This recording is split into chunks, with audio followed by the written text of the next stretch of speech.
What up, Long Beach? Welcome back to GazetteSports.com. It's JJ and Mike. And it feels like just yesterday we were in the Lakewood gym watching these Lancers beat the #2 team in the nation, Harvard Westlake, in the playoffs. Yeah, it was. Oh yeah, it was 2 nights ago. Check your calendar, man. They're not worried about that match, though. They've got a huge one tonight, a CIF quarterfinal contest against Huntington Beach, as you watch Megan Moanoa engage the mechanism. The Oilers, the at-large bid out of the sunset. No slouch, though. They had a huge emotional victory on Thursday night like the Lancers did. And that emotion, you know, all bound up in the playoffs, it's cyclical. It's repetitive.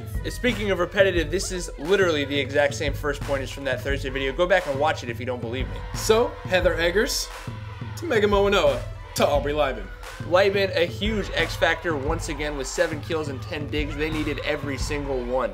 Oilers trying to set the ball off the net early on to force the Lancers to play defense, but they love doing that. And Megan Moanoa loves setting Tyler Jackson as she finds her on the left side and then finds Christy Tu'ua on the right for an early lead in the set. And it's all about defense for Lakewood when Heather Eggers is playing like this, when Megan Moanoa is setting like this, and when Jackson's killing like that. They are tough to beat. You know when they're tough to beat? It's when Jackson 5's getting the ace on the back line.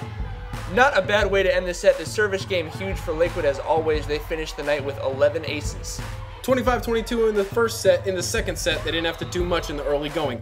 5 of their first 10 points with the Oilers putting it in the net. You could say intimidation, or I guess you could just call it hitting it in the net. Slow down, you're killing them, girl. Jackson with one of her game-high 16. And if you think that's all she does, you're wrong. Block you very much. Winner in set 2, 25-18.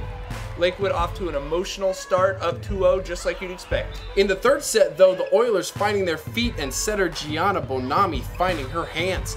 40 assists, 15 digs, taking advantage of some Lakewood mistakes, but it was the Oiler mistakes that piled up and really ended this thing before it went to a 5th set. Yeah, I mean, that's the way sometimes you expect, like we said, with that emotion and with a player like Jackson.